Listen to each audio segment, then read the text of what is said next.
YSL 138 turned out to be a bad day for the state. Not really. It was a bad day for DDA Love. She told the judge one thing, and then, well, as always, she did exactly the opposite of what she told the judge.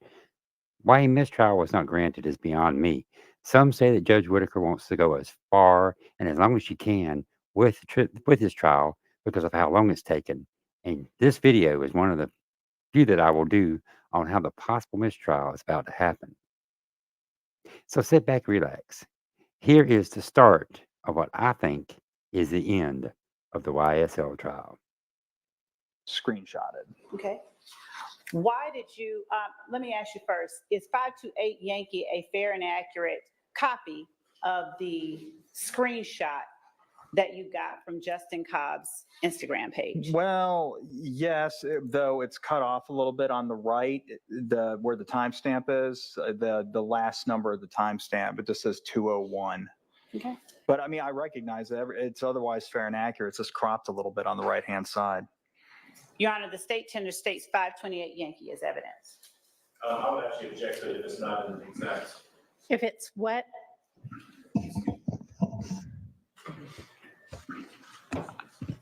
I'd actually object to it if it is not as he remembers it to be, if it's been altered or if it's not the same that he's viewed previously. Okay, well, it is admitted subject to the understanding that the date isn't to be relied on because we can't see what the date is. And I'd also object to any hearsay that may be contained within that document. I don't know if there, I don't know what the exhibit is. So is there, is that an issue I need to take up? I don't believe so, Judge. I mean, I can show the court in. Okay. Right on the side, take a look at it.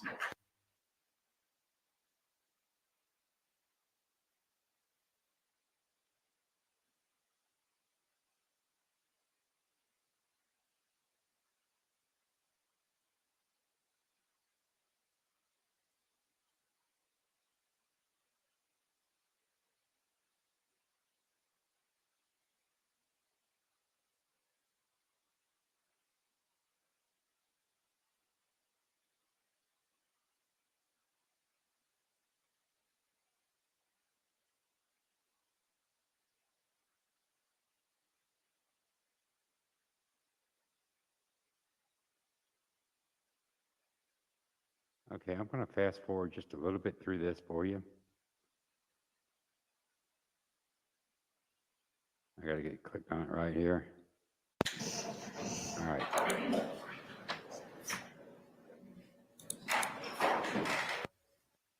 They'll be back in just a second. I'm going to show you the digital version. This is the first time, and this is where Ask you, the beginning of the end happens. are you able to see the date on the digital version? I am. Your Honor, state. Tender 528. Okay. So are you going to, it'll ultimately be, are you just going to make a better copy and substitute? Yeah. All right, that's fine. Then it's admitted in full. Okay.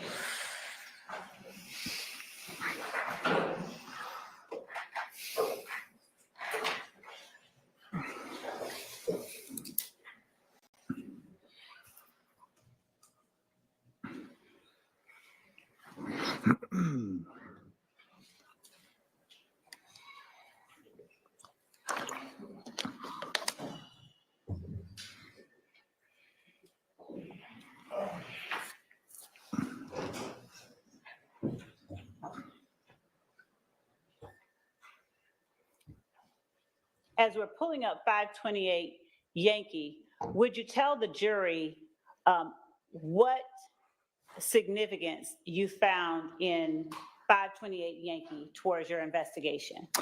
Well, there was a phone number posted it was a public post, and there was a phone number that was There's a comment section to the right of the photograph, and there was a phone number posted by the account holder that appeared to be their own. Okay. And was the account holder Justin Cobb? Yes. What was the significance? I'm going to object to that as hearsay and ask it to be stricken. Which part? Part about who the number belongs to. Sustained. Okay. What did you do to determine whose account this was? Well, I looked at the photos that were posted in the account, I believe. Now for the traditionally that's what I would do with an Instagram page. It's just posted in public view.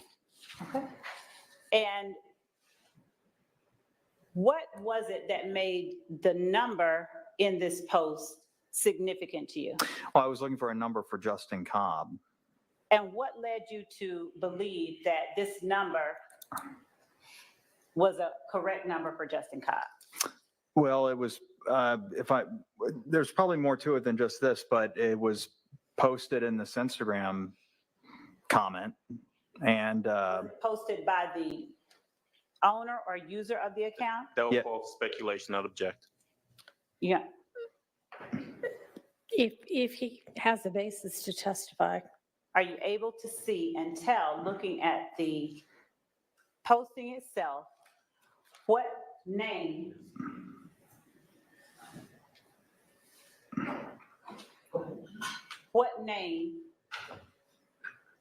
the number is next to? I What would handle renew the my number objection, is also next? object on the basis of hearsay if he's reading from a document. It's already in evidence, Your Honor. And, Okay, and Your Honor, when we were up here at the bench, so, Your Honor, I'll ask additional questions that I think will, sustained. okay. So, after seeing this Your Honor, number, I have a motion, please. May we step up? Yeah. I'm going to excuse y'all to the jury room. She got caught putting a number in of someone that should not have. She told the judge it was not being used for the truth of the matter asserted. When the defense objected and the jury left, Mr. Adams then stated he objected to the hearsay and that the state knew what it was doing when it did that. DDA Love is so dishonest with how she did this. Please like and subscribe. Will this be part of the reason why we get a mistrial on Monday or plea deals are being done? Guess we'll know when court comes back. Again, like and subscribe. And here we go with the rest of day 138 and the arguments on mistrial.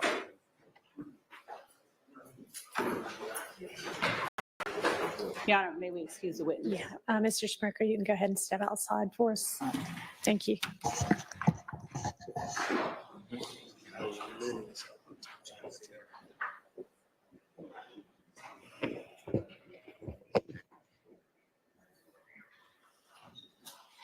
Your Honor, so Yeah. well, first of all, my motion is a motion for mistrial based on the actions of the prosecutor.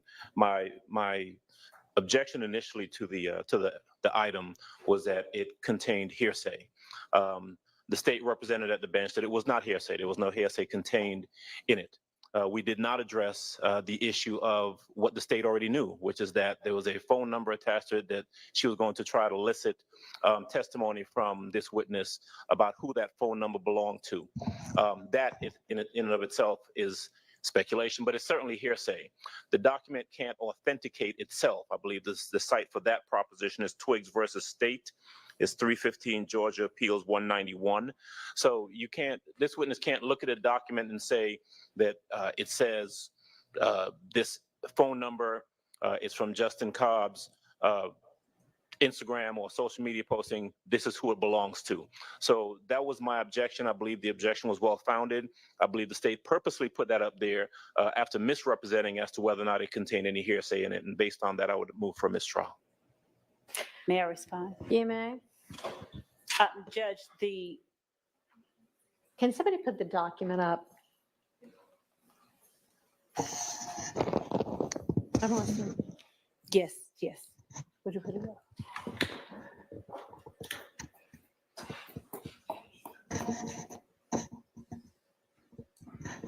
First, the state objects to a mistrial. Second, Your Honor, what Mr. Adams indicated that he did not want on here were the comments with, where's the phone number? There it is. Yeah, Okay. the comments generally being all of the writing on the right side of the picture. Your Honor, And so I said to you, is any of it hearsay? Is any of it being offered for the truth? And you said, no. Your Honor, what I was asking the witness to do is to tell what was of significance to that number and what he did in terms of finding out and corroborating information that he obtained, because he obtained phone records.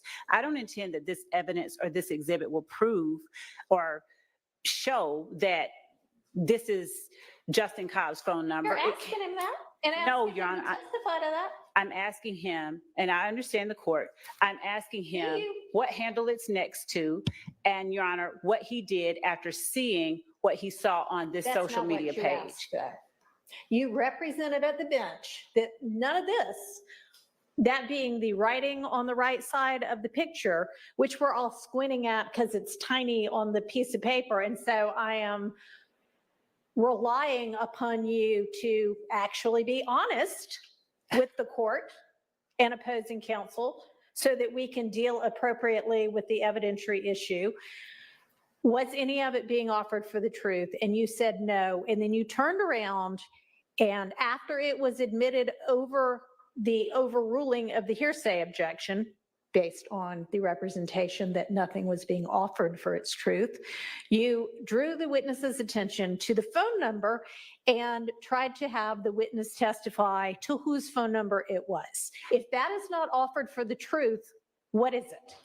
Your Honor, it What is it? explains what steps he next took. It wasn't that he sat there and took this phone number and said, okay, this is Justin Cobb's phone number. He went and sought records based on what he saw on this social media post. So it's not, this post can't prove anything, but I do expect that the witness will testify based on what he saw, regardless, because it's a legitimate. Why can't you just, at the bench, when you know that the reason you're offering it is for the phone number, and then to ask the witness other questions about what he did based on that phone number and seeing that phone number, say to everybody so that we know what we're dealing with, you know, it's this phone number, and then I'm going to ask him XYZ about the phone number, and then we'll know what we're dealing with. Because my understanding that what was being objected to was not the phone number, was the comments that was the words, Your Honor.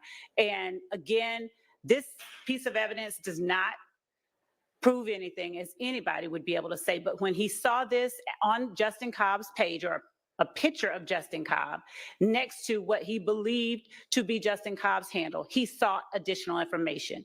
The entire cross. Phone number with the comments. I'm sorry, what, Your Honor? I mean, that is included within what you're now calling comments, all of them just being.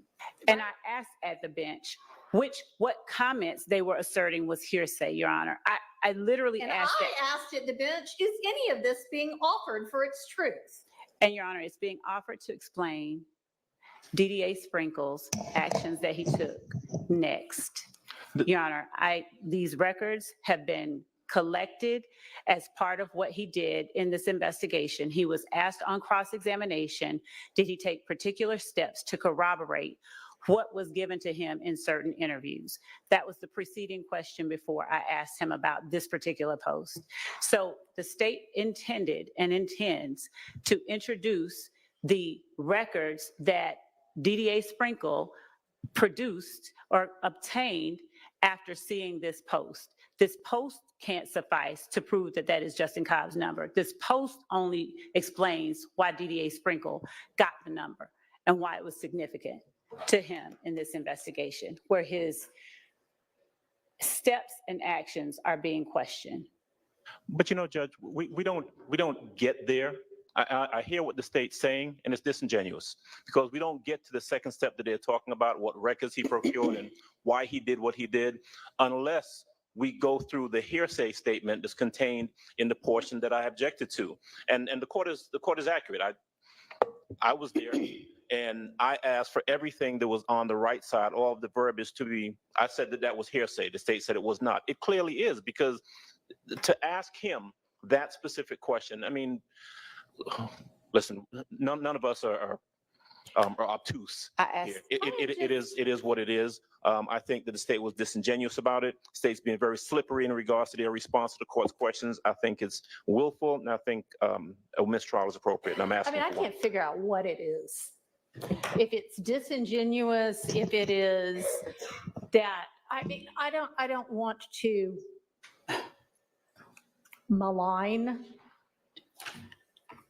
the prosecutor standing in front of me right now. So I'm not going to say the possible things that it could be, but it is baffling to me that somebody with the number of years of experience that you have, time after time after time, continues to seemingly purposefully hide the ball to the extent you possibly can for as long as you possibly can.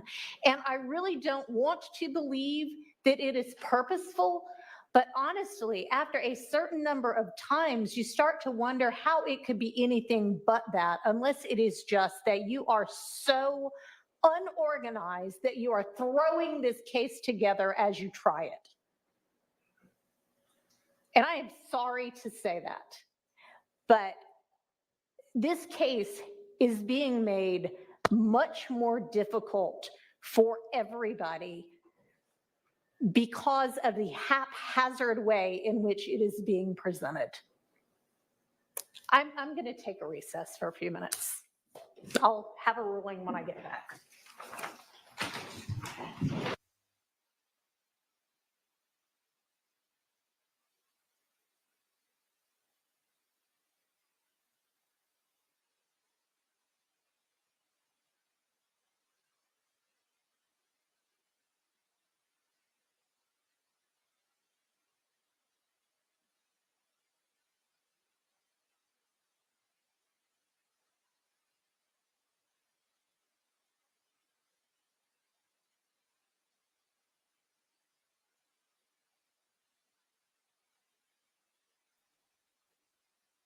To me, this is one of the main reasons why there will be a mistrial when the trial starts back, depending on whether or not any plea deals were made the other day. And if not, there more than likely will be a mistrial.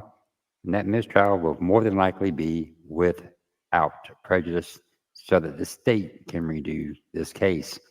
I think it should be with prejudice, but I'm not the judge here. Thank you for joining us here on Outcast Podcast recap of day 138 and the beginning of the end for the state of Georgia.